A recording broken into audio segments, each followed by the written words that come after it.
Baik, terima kasih atas waktu dan kesempatan yang diberikan kepada saya. Di sini saya akan mempresentasikan tugas fisiologi yaitu yang berjudul respirasi hewan air. Namun sebelum masuk di pembahasan, perkenalkan nama saya Daniel Malese dengan NIM 22254242003. Baik, sistem respirasi hewan, di mana definisi sistem respirasi hewan itu definisi respirasi dan sistem respirasi, di mana yang dibahas meliputi vertebrata yang di dalamnya terdapat protozoa, porifera, arachnida, helminthes, kurtosea, dan insekta. Dan vertebrata yang di dalamnya meliputi Pisces, amfibi, reptila, dan apes. Yang disertai dengan gambar-gambar yang akan didukung oleh penjelasan yang akan saya bahas nanti. Baik, di sini terdapat konsep yang akan kita bahas di pembahasan.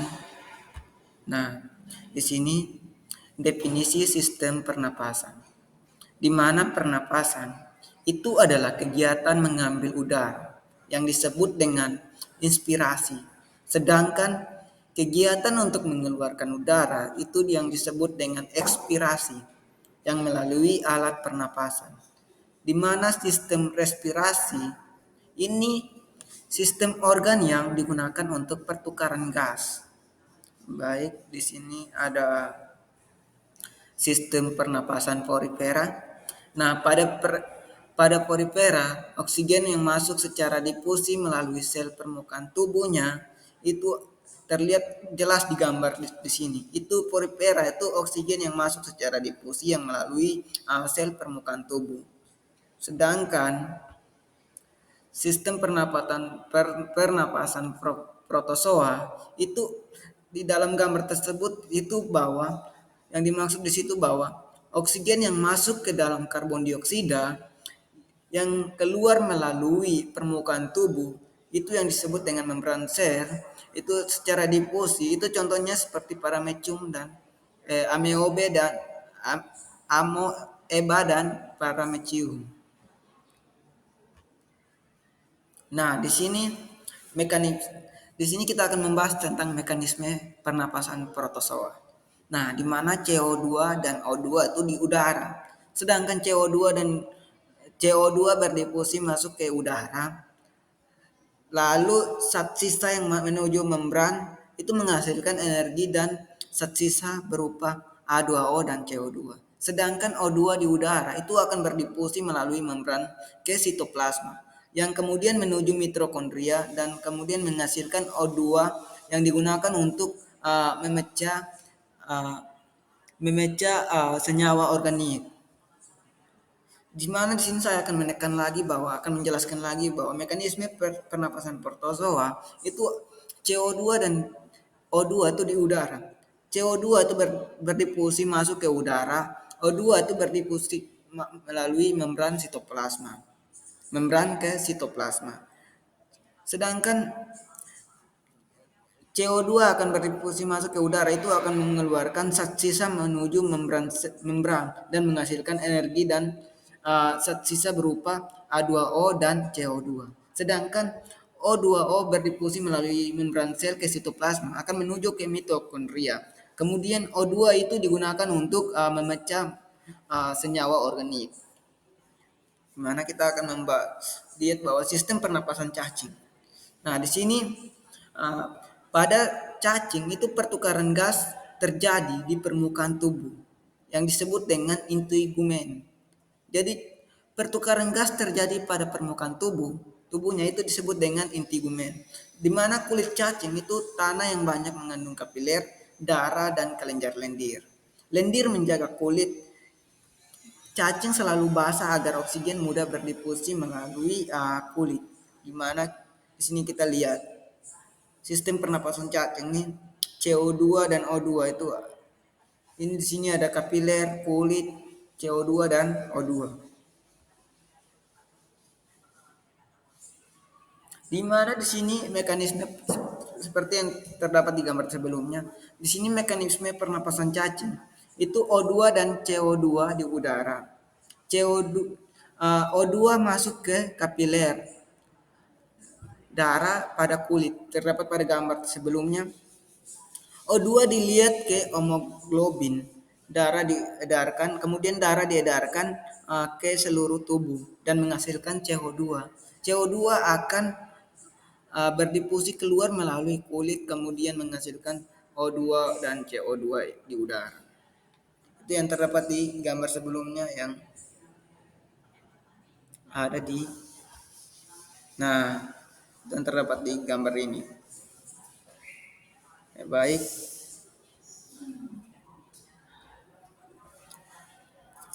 Di sini kita akan membahas tentang sistem pernapasan reptil, di mana di sini kita akan lihat di mana karakteristik paru-paru reptil nih ada begitu banyak ya.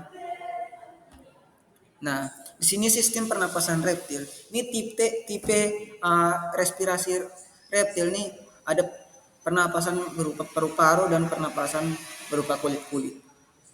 Berupa kulit. Nah, di mana pernapasan pada kulit tuh untuk yang hidup di air. Sedangkan paru-paru tuh hidup di darat. Itu reptil seperti katak. Jadi ventilasi paru-paru pada reptil sangat penting dalam proses pertukaran gas, di mana udara yang masuk uh, ke rongga dada akan membesar bantuan tulang rusuk. Jadi inspirasi dilakukan secara aktif, di mana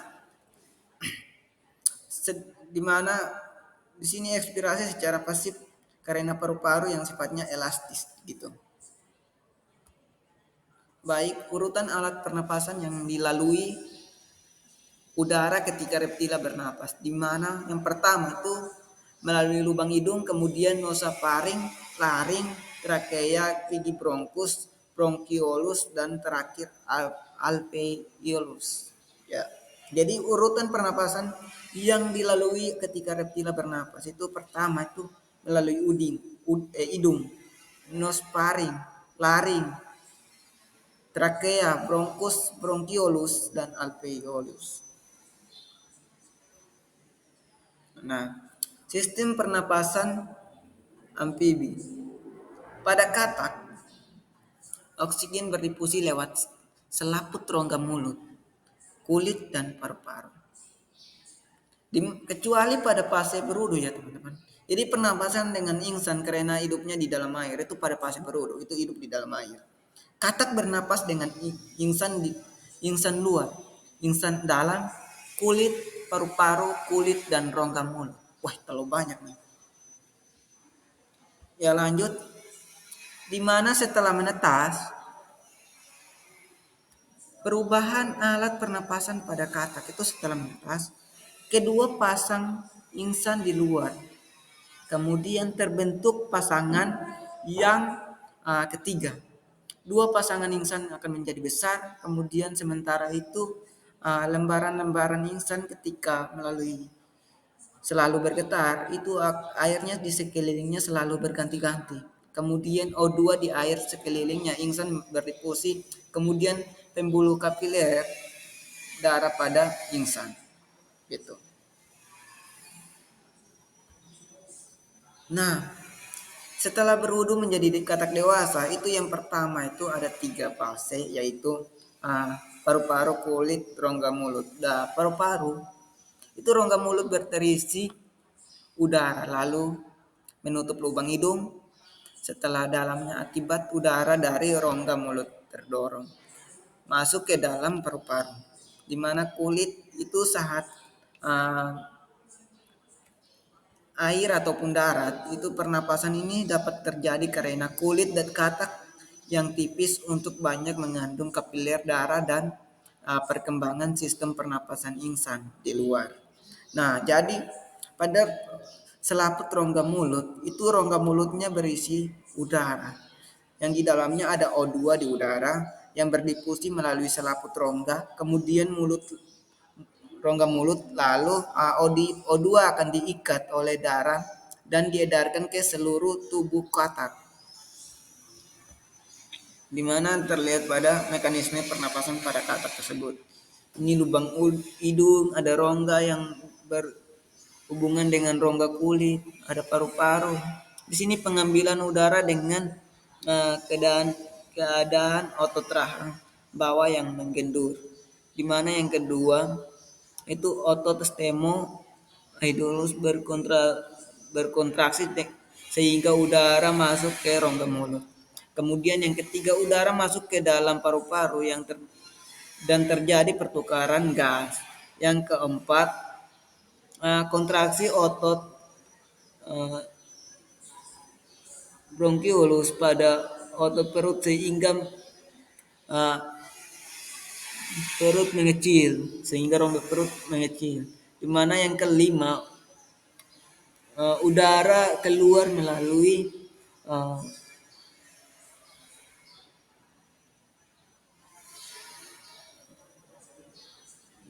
lanjut. Di sini sistem pernapasan pada ikan. Ya, itu insannya. Jadi sistem pernapasan pada ikan tuh yang pertama tuh insan. Jadi insan tuh sistem pernapasan ikan. Jadi insan itu yang pertama itu berbentuk lembaran tipis, kemudian berwarna merah muda, lalu yang ketiga selalu lembab, dan yang keempat bagian terluar dari insan akan berhubungan dengan air, dan yang kelima bagian dalam berhubungan erat dengan kapiler-kapiler darah. Nah, yang berikut, ikan yang hidup di lumpur, di mana respirasinya dengan labirin, contohnya ikan lele, ikan gabus, atau aruan. Nah, dan yang ketiga, ikan yang bertahan lama di darat atau respirasinya melalui gelembung udara, kemudian terpakularisasi, contohnya ikan sapu-sapu.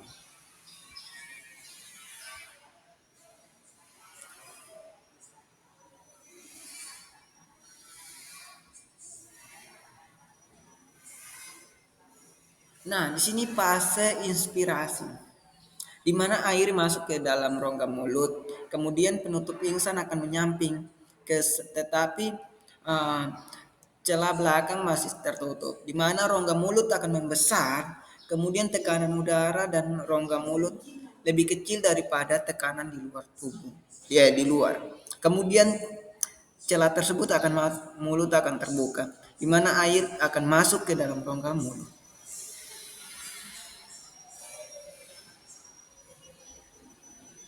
Di mana di sini ada fase ekspirasi. Di mana rongga fase ekspirasi ini, rongga mulut akan penuh berisi air dan kemudian celah mulut tertutup dan celah ingsan akan membuka. Di mana air akan didorong melewati lembaran ingsan dan darah dan di dalam pembuluh ingsan sehingga terjadi pertukaran gas. Nah, di mana darah di dalam pembuluh kapiler selaput ingsan akan melepas gas CO2 ke dalam air dan kemudian mengikat O2 di dalam air tersebut. Nah, seperti contoh yang di lingkungan, seperti gambar di sini. Yang seperti yang saya jelaskan tadi. Nah, sekarang masuk di sistem pernapasan insekta. Di mana karakteristik pernapasan insekta?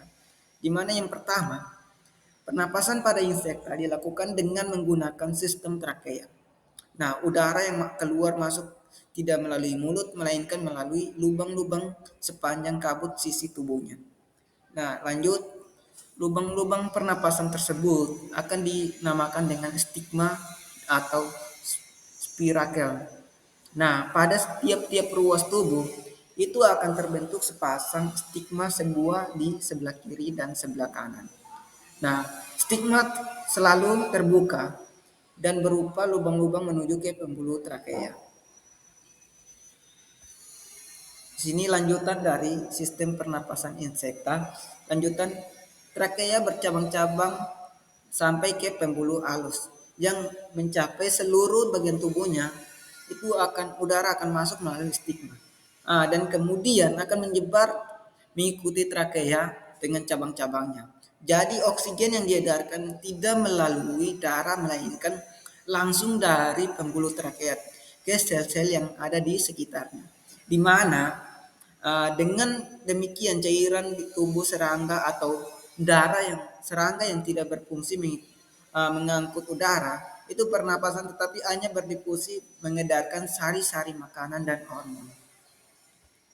Di mana yang terdapat di pernapasan itu yang saya akan jelaskan tadi itu yang terdapat pada gambar tersebut. Nah, di sini mekanisme pernapasan serangga meliputi 3 fase. Fase yang pertama itu fase inspirasi, di mana yang fase inspirasi ini memerlukan waktu serempat detik seripekal, seprikel darah dan membuka. Nah, yang kedua itu pertukaran gas. Nah, pada fase yang kedua itu yaitu pertukaran gas. Itu fase pertukaran gas memerlukan waktu sekitar 1 detik. Speaker daerah dada ataupun perut untuk menutup. Nah, dan fase yang ketiga itu fase ekspirasi. Itu memerlukan waktu sekitar 1 detik spirakel, di mana daerah perut terbuka selama kurang lebih dari sepertiga detik. Di mana saya akan menjelaskan ulang kembali bahwa mekanisme pernapasan pada serangga itu meliputi 3 fase. Di mana fase yang pertama itu fase inspirasi itu memerlukan waktu uh, seperempat detik spirakel, di mana daerah dada membuka. Dan fase yang kedua itu akan itu fase yang kedua itu akan fase itu uh, fase yang bertukar gas memerlukan waktu sekitar 1 detik, di mana daerah spirakel daerah dada ataupun perut akan menutup. Dan fase yang ketiga itu fase ekspirasi, di mana fase ekspirasi ini memerlukan uh, waktu sekitar 1 detik spirakel daerah perut terbuka selama kurang lebih dari sepertiga detik. Nah, di sini ada kontraksi otot tubuh. Pembuluh trakea mengembung dan mengempis udara yang keluar masuk melalui stigma trakea trapezius. O2 berdifusi ke dalam sel tubuh. CO2 akan menghasilkan pernapasan, dikeluarkan melalui trakea dan keluar melalui stigma.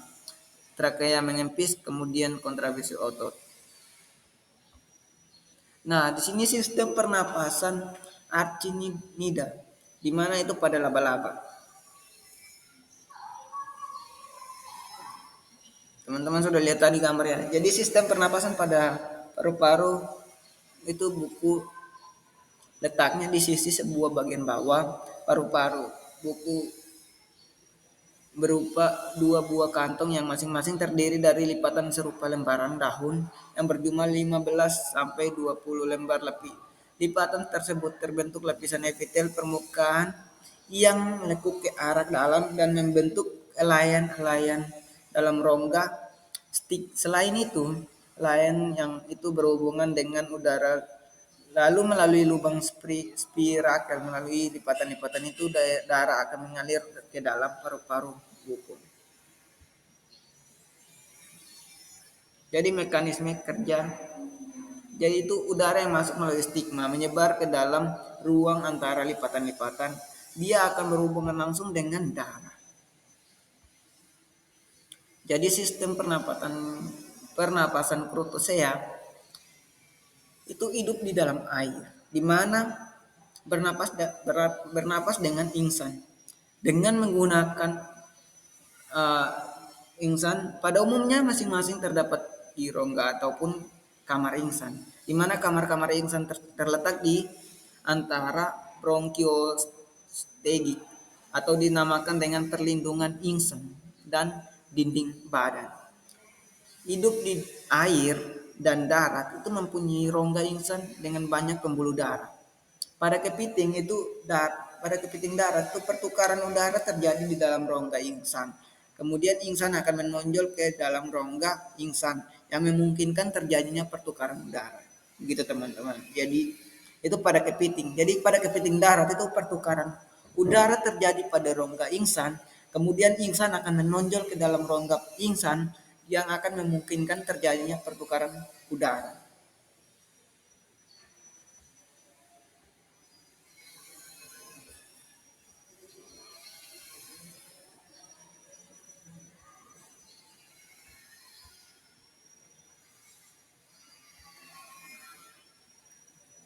Di sini sistem pernapasan Kartosel. Itu ada udang-udangan. Di sini ada kepala, abdomen. Kita akan perhatikan sistem pernapasan tersebut teman-teman. Jadi otak mulut di sini ada semua. Di sini sudah terdapat gambar. Nah,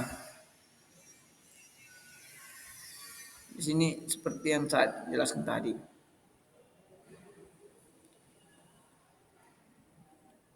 Ini melalui mulut, rahang, mata, kepala.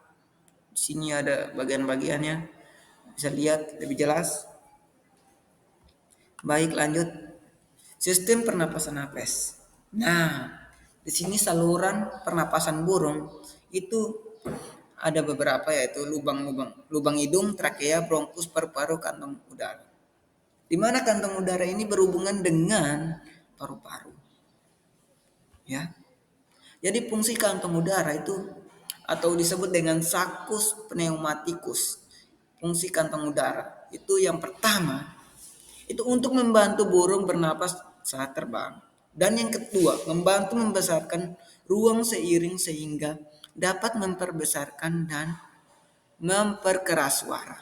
Dan yang ketiga, menyelubungi alat-alat dalam rongga tubuh sehingga tidak kedinginan.